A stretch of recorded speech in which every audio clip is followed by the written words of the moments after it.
Hi friends, welcome back to my channel. இன்றைக்கி என்னுடைய மிஷினில் வந்து பாபின் சுற்றலை. பாபின்னா நம்ம பாபின் நூல் சுற்றும் பார்த்திங்களா. ஜாக் மிஷின் வச்சுக்கோங்க, எல்லாத்துக்குமே தெரியும்.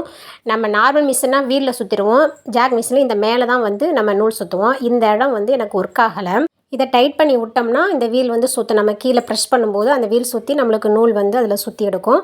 இப்போ அது வைண்ட் பண்ண முடியல எனக்கு. இப்போ பாருங்கள், இதை நான் ப்ரெஸ் பண்ணுறேன். நம்ம ஃபுட்டர் வந்து ப்ரெஸ் பண்ணும்போது வீல் மட்டும் சுற்றுது. ஆனால் பாபின் அந்த நூல் சுற்றுற இடம் வந்து எனக்கு ஒர்க் ஆகவே இல்லை. அது அப்படியே நிற்கிது. இதுக்கு என்ன பண்ணலாம் அப்படின்றத இந்த வீடியோவில் நம்ம பார்ப்போம். அப்படியே இந்த வீடியோக்கு ஒரு லைக் போட்டுட்டு அப்படியே என் கூட வாங்க. இந்த வீடியோ ஃபுல்லாக நம்ம பார்த்து இது என்ன பண்ணலாம். இப்போ நான் வந்து ஆகஸ்ட் 15 இந்த டைமில் எனக்கு நைட்டு ஒரு 7:30 மணிக்கு இந்த ப்ராப்ளம் வந்துடுச்சு.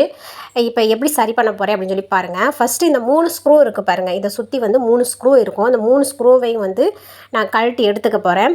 இது உள்ளுக்கு ஏதாச்சும் வந்து என்ன பிரச்சனை அப்படின்றத நம்ம பார்த்தா தான் நம்மளுக்கு தெரியும். இந்த 3 ஸ்க்ரூவையும் நான் கழட்டி எடுத்துக்க போகிறேன்.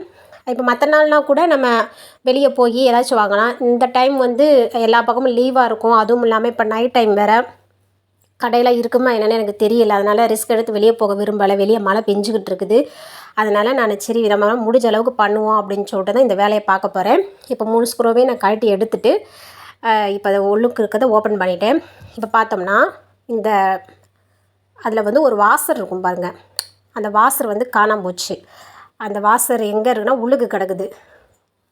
அந்த இது இப்போ பாருங்களேன், இந்த இடத்துல ஒரு வாசர் இருக்கும். கருப்பு கலர் ஒரு வாசர் கொடுத்துருப்பாங்க. இப்போ அது உள்ளுக்கு விழுந்துருக்குது. ஒன்று அது வந்து கழண்டு விழுந்துருக்கலாம், இல்லைன்னா உடஞ்சி விழுந்துருக்கலாம். இப்போ நம்ம அதை எடுத்து பார்க்க போகிறோம். அந்த வாசர் வந்து இப்போ நான் எடுக்க ட்ரை பண்ணிட்டுருக்கேன். என் கை உள்ளுக்கு போகலை. எனக்கு இடிக்கு மாதிரி எதுவுமே இல்லை வச்சு எடுக்கிறதுக்கு. ஸ்க்ரூ ட்ரைவர் வச்சு எடுத்து பார்த்தோம். அது எனக்கு பயமாக இருந்துச்சு. வேறு ஏதாச்சும் நம்ம வந்து தட்டி விட்ருமோ அப்படின்னு சொல்லி கொஞ்சம் பயமாக இருந்துச்சு. என் பையனை வச்சு அந்த வாசரை வந்து நான் எடுத்துட்டேன். இப்போ பார்த்தீங்கன்னா இது வந்து 2ஆக விட்டுருக்குது. இடையில வந்து விட்டுருச்சு. இதை வந்து யூஸ் பண்ண முடியாது. இதை நம்ம போட்டாலுமே அது அவ்வளோ ஸ்டிஃபாக வந்து நிற்காது. இந்த வாசரை இதுக்குள்ளே நம்ம போட்டு வச்சா தான் அது அடாப்ட் அப்படியே கிச்சனை பிடிச்சி நம்மளுக்கு வந்து நூல் சுற்றி கொடுக்கும். இப்போ அந்த இது வந்து டேமேஜ் ஆயிடுச்சு. இப்போ எனக்கு கடைக்கு போகிறதுக்கும் டைம் கிடையாது. என்ன பண்ணுறது, இப்போ நான் ஃபெவிக்விக் வச்சு ஒட்டலாம் அப்படின்னு சொல்லிவிட்டு நான் வீட்டில் அந்த ஃபெவிக்விக் எடுத்துகிட்டு வர சொல்லிவிட்டு இப்போ நான் அதை ஒட்டுறதுக்கு வந்து நான் ஸ்டார்ட் பண்ணிட்டேன். அதனால் ஆயில் ஃபுல்லாகவே நான் தடவி எடுத்துகிட்டு இருக்கிற ஃபெவிக்விக்கை 2 பக்கமும் வச்சு நல்லா ஒட்டி எடுத்துட்டேன். ஏன்னா எனக்கு வேறு வழி தெரியல. கடைக்கு போய் இதை வாங்குறதுக்கு எனக்கு டைம் இல்லை. இந்த சிச்சுவேஷனில் யாராச்சும் இருந்தீங்கன்னா இந்த மாதிரி நீங்கள் ட்ரை பண்ணி பாருங்கள். 5 ரூபா ஃபெவிக்விக் தான். வெளியே மழை பெஞ்சிக்கிட்டு இருக்கு. எனக்கு கடைக்கு போகிறது கூட முடியல. அந்த சிச்சுவேஷனில் இருக்கும்போது அர்ஜென்ட் ப்ளவுஸ் காலையில் நான் வந்து 7 மணிக்கு கொடுக்கணும். இப்போ நைட்டு 8 ஆயிடுச்சு டைம். இது என்னன்னு ஏதுன்னு பார்க்குறதுக்குள்ளாட்டி மணி 8 ஆயிடுச்சு. அதனால் வேறு வழி இல்லாமல் நான் ஃபெவிக்விக் வாங்கி ஒட்டிட்டேன். வீட்டில் இருந்ததை எடுத்து ஒட்டிட்டேன். இப்போ இது ஒர்க் ஆச்சுன்னா பார்ப்போம், இல்லைன்னா கையிலே கூட சுற்றி நம்ம பண்ணிடலாம் அப்படின்ற ஒரு முடிவில் தான் இருக்கிறேன். ஏன்னா எப்படினாலும் இன்றைக்கி நைட் அந்த ப்ளவுஸ் வந்து முடிச்சாகணும். அதனால் அது ஒரு ஆரி ஒர்க் ப்ளவுஸு நான் ஸ்டிச் பண்ணணும். இப்போ இந்த ஈரப்பதம்லாம் போகிற அளவுக்கு நல்லா இதை தொடச்சி எடுத்துக்கிறேன். ஏன்னா இதிலேருந்து பிசுறு வேறு ஏதாச்சும் உள்ளுக்கு போய் விழுந்து வேறு ஏதாச்சும் ப்ராப்ளம் வந்துடக்கூடாது அப்படின்னு சொல்லிட்டு நல்லா தொடச்சி எடுத்துக்கிறேன். அந்த பிசுப்பெல்லாம் போனதுக்கு அப்புறமா அந்த இதில் மாட்டிட்டு நம்ம சுற்றி பார்க்கலாம் அப்படின்னு சொல்லி ஒரு ஐடியாவில் தான் இது பண்ணுறேன். ஏன்னா ஜாக் மிஷின் வாங்கி ஃபஸ்ட் டைம் எனக்கு வந்து இந்த மாதிரி ஒரு அனுபவம் நடந்துக்கிட்டு இருக்குது. அதனால் எனக்கு கொஞ்சம் பதட்டமாக தான் இருந்துச்சு. நம்ம ஒரு இது பண்ண போய் வேறு ஏதாச்சும் பிரச்சனை வந்துடுமோ அப்படின்னு சொல்லி எனக்கு ஒரு பயம் இருந்துச்சு. வாசர் மாட்டுறதுக்கு ரொம்பவே டைட்டாக இருக்குது ஃப்ரெண்ட்ஸ். அந்த மாட்டுறது எனக்கு தெரியல. ரொம்ப வலிக்கு வேறு வந்துக்கிட்டே இருந்துச்சு. இது டைட்டாக பிடிச்சி இழுத்தோம்னா அது ஃபெவிக்விக் வச்சு ஒட்டுனது மறுபடியும் பிஞ்சிருமோ அப்படின்னு ஒரு பயம் இருந்துச்சு. அதனால் ரொம்ப கவனமாக வச்சு தான் இதை வந்து நான் மாட்டிகிட்ருக்கிறேன். இப்போ ஒரு வழியாக மாட்டி முடிச்சிட்டேன். இப்போ பாருங்கள், இப்போ நான் உள்ளுக்கு போட்டுட்டு இது எப்படி ஒர்க் ஆகுது அப்படின்றத நம்ம பார்ப்போம்.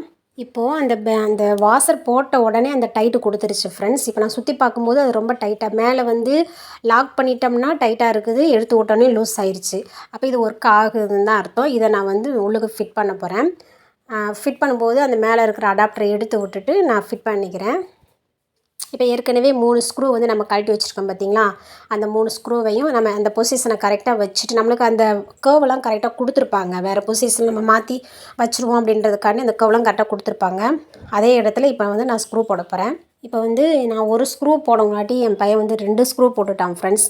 நான் வந்து அதை எடுத்து கரெக்டாக ஒரு பக்கம் கேமரா இருக்குது, செல்லை வச்சுட்டு வீடியோ எடுக்கணும்னு பிடிச்சிக்கிட்டு இருக்கேன்.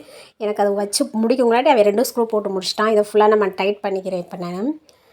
பெரிய ஸ்க்ரூ டிரைவர் இருந்துச்சுன்னா உங்களுக்கு ரொம்ப ஈஸியாக இருக்கும் டைட் பண்ணுறதுக்கு. எல்லாத்தையுமே டைட் பண்ணி முடிச்சுட்டு இப்போ நம்ம இதை வந்து சுற்றி பார்க்க போகிறோம். நூல் வந்து எப்படி சுற்றுது, ஒர்க் ஆகுது அப்படின்றத இப்போ நம்ம பார்ப்போம். இது ஒர்க் அவுட் ஆயிடுச்சுன்னா கண்டிப்பாக வந்து இந்த டிப்ஸை நீங்களும் ஃபாலோ பண்ணிக்கோங்க. ஏன்னா எனக்கு இது ஃபஸ்ட் டைம் தான்.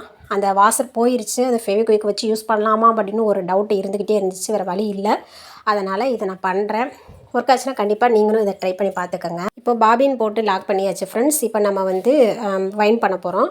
நூல் சுற்றணும் எனக்கு கண்டிப்பாக. ஏன்னா எனக்கு வேறு வழி கிடையாது. இந்த சுச்சுவேஷன் யாருக்கும் வரக்கூடாது. இப்போ ஃபுட்ரு வந்து நம்ம அமுக்கும்போது அந்த நூல் சுற்றணும். இப்போ பாருங்கள் ஃப்ரெண்ட்ஸ், நான் மெதுவாக அதை டச் பண்ணி காமிக்கிறேன். அந்த நூல் வந்து எப்படி சுற்றுதுன்னு பாருங்கள். இப்போ சுற்றுறது உங்களுக்கு தெரியும்னு நினைக்கிறேன். கீழே ப்ரெஸ் பண்ணும்போது நூல் இப்போ சுற்ற ஆரம்பிச்சிருச்சு. இந்த மெத்தடு வந்து எமர்ஜென்சியான ஒரு சிச்சுவேஷனுக்கு நீங்கள் யூஸ் பண்ணிக்கோங்க. ஃபெவிகம் போட்டு இதை நான் ஒட்டியிருக்கிறேன். எமர்ஜென்சியான ஒரு சிச்சுவேஷனுக்கு ரொம்ப அவசரம் அப்படின்னா இது யூஸ் பண்ணிக்கோங்க. உங்களுக்கு கடைக்கு போய் வாங்க முடிய சூழ்நிலை இருக்கீங்க அப்படின்னா நீங்கள் கடையில் போய் வாசர் போட்டு நம்ம ஃப்ரெஷ்ஷாகவே அது பண்ணலாம். எனக்கு இப்போ கடைக்கு போக வேண்டிய சூழ்நிலை இல்லை அப்படின்றதுனால நான் இந்த மெத்தட் வந்து ட்ரை பண்ணியிருக்கேன். இந்த வீடியோ உங்களுக்கு ரொம்ப யூஸ்ஃபுல்லாக இருக்கும் நான் நம்புகிறேன். இதே மாதிரி உங்கள் ஃப்ரெண்ட்ஸ் யாராச்சும் அவதிப்படுற மாதிரி இருந்தாங்கன்னா அவங்களுக்கு இந்த வீடியோவை நீங்கள் ஷேர் பண்ணுங்கள். கண்டிப்பாக அவங்களுக்கும் ஒரு யூஸ்ஃபுல்லான ஒரு டிப்ஸாக இருக்கும். உங்களை இன்னொரு வீடியோ சந்திக்கிறேன். அது வரைக்கும் பாய்.